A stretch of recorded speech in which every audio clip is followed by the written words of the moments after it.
নমস্কার। আজ আমি বুকের ব্যথা নিয়ে কিছু আলোচনা করব। আমার আলোচ্য বিষয়বস্তু মূলত বুকের ব্যথার কারণগুলো। বুকের যে কোনো জায়গায় ব্যথা বা অস্বস্তি শরীরে ছড়িয়ে পড়তে পারে, আবার নাও পারে। কারো মনে হতে পারে বুকের ওপর ভারী কিছু চেপে বসে আছে বা পিছিয়ে দিচ্ছে। আবার কোনো ব্যথা ছুট ফোটানো। কিছু ব্যথায় বুকের জ্বালা থাকে। বুকে ব্যথা কারো ক্ষণস্থায়ী, কয়েক মিনিটের মধ্যে কমে যায়, আবার কারো অনেকক্ষণ থাকে। পরিশ্রমে বাড়ে এবং বিশ্রামে কমে। বুকে আঁটো ভাব, ক্লান্তি, শ্বাসকষ্ট, মাথা ঘোরা, বমি ভাব এসব থাকতে পারে। ব্যথা বুকের বাঁ দিক বা ডান দিক বা বুকে হাড়ের পেছনে অর্থাৎ স্টার্নাম এলাকায় হতে পারে। অনেক সময় বাহু, ঘাড়, চোয়াল, পিঠ বা পিঠে ছড়াতে পারে। সুতরাং বুকের ব্যথার নানা রকম কারণ হতে পারে। বিভিন্ন রকম ভেদ থাকলেও বিষয়টি কিন্তু খেলার নয়। চিকিৎসকের শরণাপন্ন হওয়া অবশ্যই জরুরি। বেশ কিছু বুকে ব্যথা থাকে সেখান থেকে মৃত্যুর আশঙ্কাও থাকতে পারে, যেমন হার্ট অ্যাটাক ও ফুসফুসের নিউমোথোরাক্স। তাই রোগ নির্ণয় সেই মতো চিকিৎসা খুবই প্রয়োজন। বুকের ব্যথার কারণগুলো হলো গ্যাস্ট্রোইসোফেজিয়াল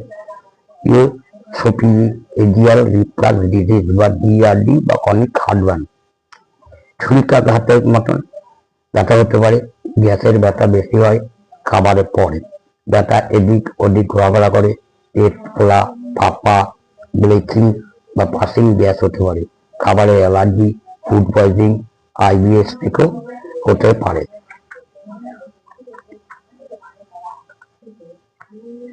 হার্টের রক্তের অভাব থেকে হার্ট অ্যাটাক, হার্টের ধমনী সংকীর্ণতা বা ব্লকেজ জনিত করোনারি আর্টারি ডিজিজ ও অ্যাঞ্জাইনা।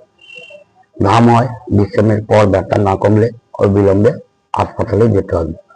হার্টের ধমনী ছিঁড়ে যাওয়া অর্থাৎ করোনারি আর্টারি ডিসেকশন, ধমনী পাশে যে টিয়ার দেখা যায়, জরুরি পরিস্থিতি হতে পারে। হার্টের বা হৃদয়ের চারপাশে থলি ফুলে যাওয়া বা পেরিকার্ডাইটিস, এটা অনেক সময় বুকের বাঁ দিকে বেশি হয়। কাশতে গিলতে গেলেও শুয়ে থাকলেও বাড়ির জ্বর, শ্বাস নিতে অসুবিধা, মাথা ব্যথা থাকে। হার্টের পেশি পুরু হয়ে যার ডাক্তারি নাম হচ্ছে হাইপারট্রফিক কার্ডিওমায়োপ্যাথি। হার্টের সবচেয়ে বড় ধমনী ছিঁড়ে যাওয়া বা আর্টিক ডিসেকশন, এতে ধমনীর দেয়ালের স্তরগুলো রক্ত সঞ্চালিত হয়। বড় ধমনীর দুর্বল এলাকায় আর্টিক অ্যানিউরিজম, টাইট সিল ছাড়া হার্টের ভালভ বা মাইট্রাল ভালভ কোলাপস, এটাও একটা কারণ। হার্টের ভালভ যা রক্ত প্রবাহকে বাধা দেয় তা খোলা না হওয়া, মহাধমনী স্টেনোসিস। আমাদের হার্ট সবসময় রিদম মেনে চলে, যখন সেই রিদমে সমস্যা হয়। পেটে আস্তরণ বা ঘা বা আলসার, খাদ্যনালী পেশির খিঁচুনি, স্ফীত খাদ্য নল বা ইসোফ্যাগাইটিস। পিত্তথলির অসুখের জন্য হতে পারে। পাকস্থলীর যে অংশ খাদ্যনালীর দিকে যায় সেখানে হয় হাইটাল হার্নিয়া। পেটের আস্তরণ ফুলে গ্যাস্ট্রাইটিস, অগ্নাশয় ফুলে প্যানক্রিয়াটাইটিস, সিওপিডি অর্থাৎ ফুসফুসের রোগ, ক্রনিক অবস্ট্রাকটিভ অফ পালমোনারি ডিজিজের জন্য হতে পারে। ফুসফুসের রক্ত জমাট বাঁধা বা পালমোনারি ইমোবিলিজম পিই, এটা এমন রক্ত জমাট যে ফুসফুসের একটি ধমনী রক্ত প্রবাহ ব্লক হয়ে যেতে পারে। ফুসফুসের আস্তরণ ফুলে যাওয়া বা পুরোসি, এই ব্যথা প্লুরাইটিস। ফুসফুসের সংক্রমণ, নিউমোনিয়া, হাঁপানি বা অ্যাজমা। তাছাড়া ধবসিত ফুসফুস, ইংরেজিতে নিউমোথোরাক্স, এটা একটা মেডিকেল ইমার্জেন্সি। পাঁজর ভাঙা, বুকের পেশি মুচকে যাওয়া, বুকের তরুণাস্থি ফুলে যাওয়া, ফুসফুসের ক্যান্সার, হঠাৎ ভয় পাওয়া বা উদ্বেগ থেকে প্যানিক অ্যাটাক, ভাইরাল ব্রঙ্কাইটিস, ব্রঙ্কোস্প্যাজম, অতিরিক্ত পরিশ্রম বা দীর্ঘস্থায়ী ব্যথা ইত্যাদি। বুকে ব্যথা হলে সাধারণভাবে গ্যাসের ওষুধ খাওয়া হয়।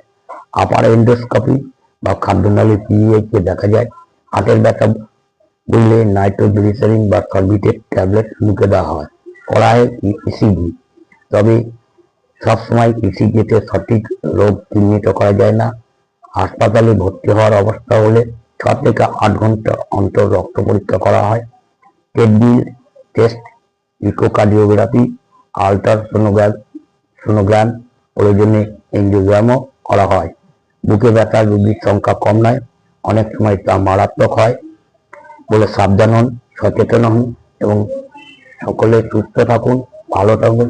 আজ আমার আলোচনা এই পর্যন্ত। আমার আলোচনা যদি আপনাদের সকলের ভালো লাগে তাহলে অবশ্যই আমার ইউটিউব চ্যানেলটি সাবস্ক্রাইব করবেন এবং অপরকে দেখতে সাহায্য করবেন। আমার ইউটিউবের লিঙ্ক আপনারা অশোক চ্যাটার্জি ও প্রোফাইলে পেয়ে যাবেন। তাছাড়া doctor Ashoke Kumar Chatterjee joy to Hahnemann পেজেও ইউটিউবের লিঙ্ক দেওয়া আছে এবং ইউটিউবে গিয়ে আপনি যদি doctor Ashoke Kumar Chatterjee ASHOKE Ashoke KUMAR Kumar CHATTINDIAJEEDHMS search করেন তাহলে আপনি ইউটিউবের লিঙ্ক পেয়ে যাবেন। সকলের কাছে আমার একান্ত অনুরোধ, আমার ইউটিউব চ্যানেলটি সাবস্ক্রাইব করবেন এবং নতুন নতুন রোগ পর্যালোচনা যে আমি করে থাকি সেগুলো দেখতে থাকুন। তাতে আপনারা সকলে ভালো থাকবেন, সুস্থ থাকবেন। নমস্কার জানিয়ে আজকে এখানেই শেষ করছি। Joy to Hahnemann.